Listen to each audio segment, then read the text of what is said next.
Hi everyone, for tonight's Nightcap and review, I'm having a whiskey and diet, and I'll be reviewing Killer in the Sheets by Rose Chase. Now this is a book I received as an ARC, but of course I wouldn't give my honest opinion.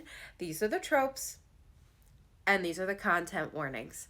I will say right off the bat, 4.5 stars. I could not put this book down. It was amazing. I loved everything about it. And I would totally recommend it to anyone who likes dark romance and serial unalivers. And I was surprised by how much I like the female main character because she's not my usual type of female main character. But before I get into all of that, let's talk about what this book's about.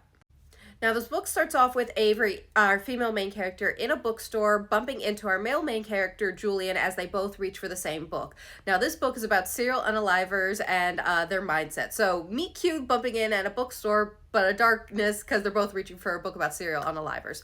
Now, this is kind of an awkward moment for Avery, as she's very shy, very, like I said, awkward. So Julian is very attractive, and she's just bumbling over her words, making what she would call herself a fool. So as soon as she can, she ducks out of there, running off like a scared little rabbit, which just intrigues Julian. Now, Avery is a CSI agent who works for the local police force and is obsessed with serial unalivers, has been her whole life, and is even writing her own dark romance about a serial unaliver. But right now, things are stressed at work because there is a, how many times can I say it, serial unaliver in the area that is eluding the police. They have no idea who he is. They only know who he's choosing as his victims and why. The victims are people who have escaped justice for generally schmecks crimes. So they know why they're choosing the victims, but they have no idea who it is. Now, Julian, our male main character, is a very successful businessman. He's actually a billionaire and owns a very large construction company. But that's not all there is to him. He's actually the serial unaliver that everyone is looking for. Now, he would describe himself as being neurodivergent because he doesn't feel emotions like other people. Really, the only time he really feels emotions is the excitement and thrill of figuring out who his next victim is, plotting and chasing them down, and then carrying out the unaliving. So he was very surprised that when he runs into Avery at the bookstore, that he feels some of those same emotions, the excitement and thrill, but in a different way. He doesn't want to hurt her. He becomes instantly obsessed with her, but has no way of finding her, and that's all he can think about.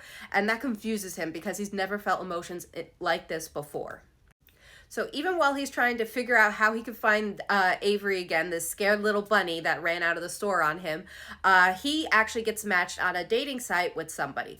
Now, there's no pictures on this dating site, and it was a very high match for this group because what they do is they match you based on your search engine history. So he's a serial unaliver, so he has a very interesting search engine history, and he matches with someone with a 90% match. I think they said like the highest percentage that group ever had was like 60%. So that makes him very curious as to who would match with him based on his search engine.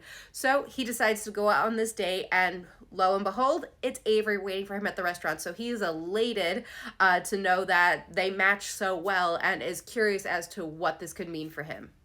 And as they get to know one another, he just becomes more and more obsessed with her and decides that he is never going to let her go. Even if she tries to get away with it from him, he is going to kidnap her and keep her in his basement to do with what he wants. But until that happens, Julian's going to do everything he can to maintain a normal relationship with Avery, and that includes keeping his hobby a secret from her. Because if Avery were to find out what he does in the middle of the night, who knows how she's going to react, especially again because she works for the police force, and he's not going to let anyone come between the two of them, not even the police. So what are my thoughts on this book? Again, I'm giving it 4.5. This book was so good, I couldn't put it down. It also perfectly represents what I love about this genre and trope of dark romance and serial unalivers. You have Julian, our male main character, who is a serial unaliver who doesn't feel emotions like typically normal people do and just basically fakes them to make his life easier. But the moment he meets Avery, is just instantly obsessed with her, overprotective, and just wanted to take care of her and only cares about her. So that obsession, just, I loved everything about it. And then you have Avery, who isn't my normal type of female main character. She's very shy and awkward, bit of a brat, which I can get behind. But typically I go for the stronger, badass, kick butt kind of female main characters. But with her, they perfectly played off of one another. Their relationship was so cute. The banter was so cute between the two of them. And with her and her backstory, I wanted to step in and be as overprotective with her as Julian was of her. And the relationship between the two of them was just everything. They had great banter and chemistry. They also had really hot, spicy times, lots of it, and very well done. I enjoyed it. It was a page burner. And there was also the fact that when they're just chilling out and being normal as a couple would be, they're kind of just boring, like that boring couple at home making dinner and watching crime shows, which is such a dichotomy, especially to Julian, who is a serial unaliver, and may or may not have other people in his basement as he's just chilling with Avery upstairs. So it was just such a great read, and the chemistry again between them was just amazing. Now, this isn't the full quote, but I feel like this quote perfectly encapsulates what I love about Julian and his feelings as it comes to Avery. So again, this isn't the full quote, and I have my laptop right here. He says, I am not going to be your hero who saves you. I'm going to be your demon who will slaughter anyone and everyone who dares to change you. I am a killer, and that will never change, and I am your killer, your tool, and I will forever take my hands to keep your world safe and perfect. Like, oh my God, how can we not love Julian for that? That's like just perfect. So again, I love this book. 4.5 for me. Now, this book will be available April 15th. Definitely give it a download if you like dark romance, great banter, hot, spicy times, and serial unalivers. You will not regret it. You will love this book. I hope everyone has a good night and happy readings.